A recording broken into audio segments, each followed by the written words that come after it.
Hi everyone, this is Fuzzy Theory and welcome to the channel. Today's video is asking the question, why are we spiritual and not religious? In order to answer this question, we need to examine the history and development of how the terms religion and spirituality came to mean what they mean for us today. Then we can see why we prefer one over the other.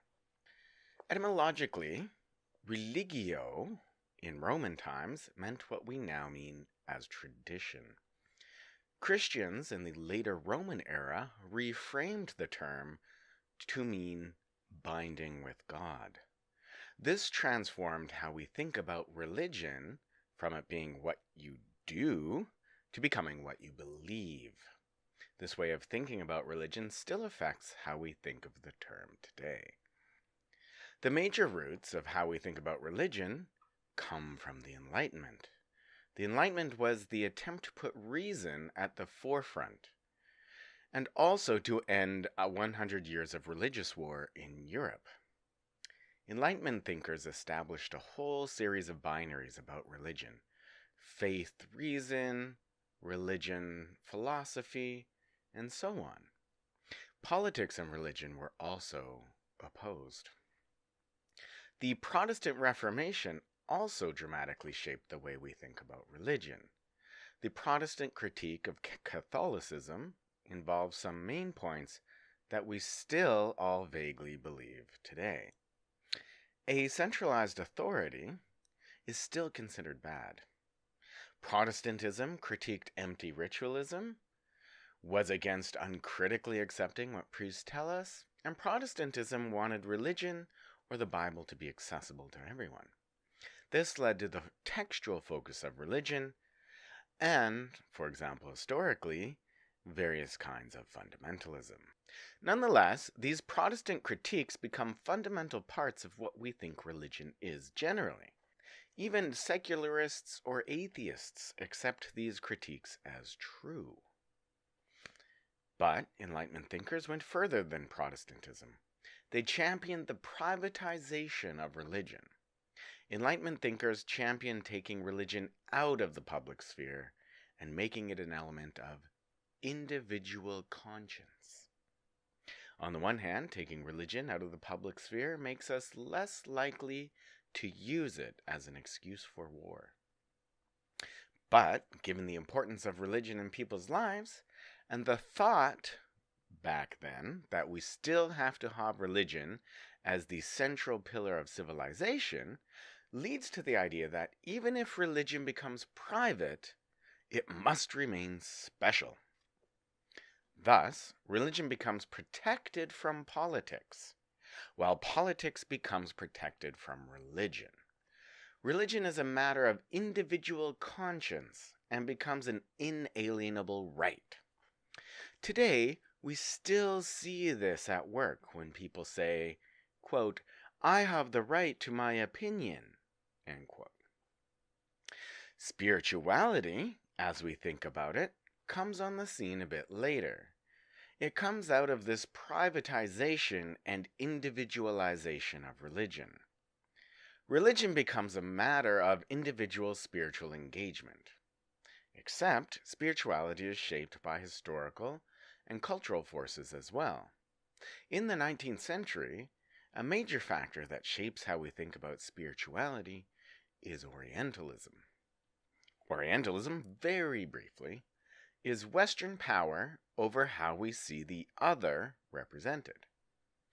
Under Orientalism, the West is materialistic and the East is spiritual. This is not true, but because everyone believed that the West lacked spirituality, this way of thinking produced an explosion of spirituality. This explosion of spirituality was also tied to Romanticism, which itself was often Orientalist. Romanticism says that industrial progress is soulless and requires spirituality to bring the soul back into the industrial West. So both Romanticism and Orientalism as ideologies helped to produce an explosion of spirituality in the late 19th century and into today. Thus, the late 19th century was rife with spiritualism in the metropole.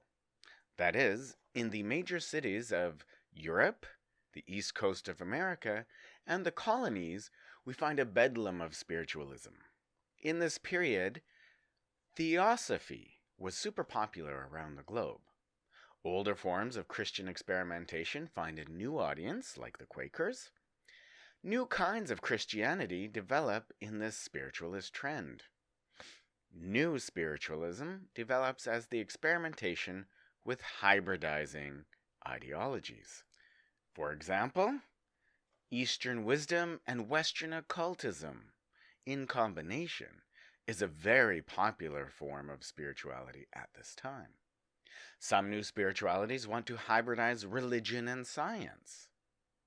In this time period, calling it spirituality and not religion keeps religion safe, while allowing one to transform or experiment with so-called spirituality. Your neighbors aren't offended, but you get to do cool things like seances. This experimental engagement continues into late 20th century capitalism.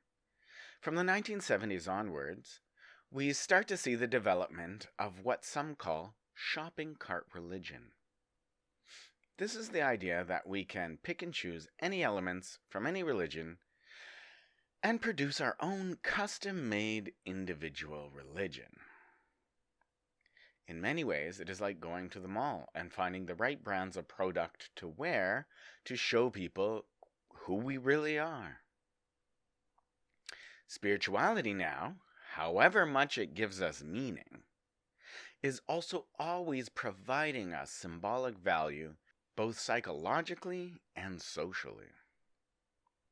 The term we use for this is cultural capital. Choosing which elements of various religious phenomena we want to adopt allows us to project an image to the outside world or to our inner, quote, true self, end quote, that makes us feel certain things. The Enlightenment binaries of faith versus reason and religion versus philosophy become replaced with religion versus spirituality sometime around the turn of the 20th century. Since World War II, religion has become all of those things we don't like, and spirituality has become all those things we do like. Religion is static, based on authority, superstitious, and irrational. Spirituality is dynamic, individualistic, rational, effective. It is important to remember that these are just categories doing work, not something inherent to religion or spirituality. Let me give an example. In North America, Buddhism is considered as dynamic and rational, containing the best of spirituality, while Christianity is often considered the worst of organized religion, authoritarian and superstitious. But we are framing things in this way for certain reasons. In Korea, Christianity is considered as dynamically containing the best of spirituality, and Buddhism is considered the worst of organized religion, static and superstitious. So, we have to keep in mind that these categories are not natural. When we use them, we are doing something with them. To see the kind of work that these categories are doing, we have to look a little bit more at how capitalism transforms both spirituality and religion. Both spirituality and religion become shaped by identity construction in late capitalism. Religion and spirituality as terms are practically used as individual and collective PR and the branding of identities. Thus, to be, quote, spiritual but not religious, end quote, is a kind of identity and self-promotion that one can use as social capital. Some, like popular yoga teachers, can spend the social capital for economic capital. Others do the same with the prosperity gospel. For Christians, being gay didn't matter much until the 1980s, when various leaders politicized the issue in order to reproduce a Christian identity and then capitalize on it. The social capital of being a, quote, spiritual leader, end quote, was transformed into political capital, which no doubt also led to economic capital. The anti-gay sentiment in religious and spiritual communities is only there for the benefit of a select few. So within the branding and identity formations of late capitalism, being spiritual and not religious is a whole identity in itself. In fact, the phrase, quote, spiritual but not religious, end quote, is so common as a religious identity that scholars now have a subfield who study its characteristics. Of course, given that a lot of spiritual but not religious is also affected by shopping cart religion, one of its characteristics is how highly individualized it is. But there is more to how capitalism transforms religion and spirituality. Spirituality as shopping cart religion makes spirituality commodified. This allows for two things. First, it allows for decontextualization. We can divorce yoga, meditation, mindfulness, prayer, and anything at all from their original contexts and transform them to fit whatever needs we want. Thus, we can have Buddhism without the Buddhism. It's a form of colonialism. Save the spirituality of the other, but not its roots or its people. But, secondly, and even more importantly, yoga, meditation, self-help, prosperity, spirituality, crystals, etc. are all about capitalism. They are about either selling us something through spirituality, or they are about making us feel better within capitalism so we won't change this system. Yoga during a workday lunch allows us to put up with the abuses of capitalism, instead of changing capitalism to not be so abusive. We can be mindful and meditate through our symptoms of socioeconomic trauma instead of changing the system so it's not so traumatic. As Jeremy Corrett and Richard King say in their book Selling Spirituality, much of the contemporary literature on spirituality, rather than picking up the richness and complexity of Asian wisdom traditions, privatizes them for a Western society that is oriented towards the individual as consumer and society as market. So, why do we want to be spiritual and not religious? Because we get social capital from rejecting religion while using a decontextualized hodgepodge of feel-goodery to feel better within a toxic system. Spirituality inures us from the toxicity of capitalism, letting us avoid having to change it. Because, hey, at least I have literally bought into my crystals, meditation mat, and Lululemon pants that show to the world that I haven't bought into capitalism, man. This is not to say that spirituality is inherently wrong, nor is religion inherently wrong. But we have to see how these things function in our society so we can see how we are contributing to or resisting those forms of power that shape us for their benefit. While it is often easier to see how overt forms of so-called organized religion are problematic, especially with so much hate coming from it these days, spirituality too has its problems. I think the key element for any ideology, whether it is spiritual, political, religious, or economic, is how are you helping people?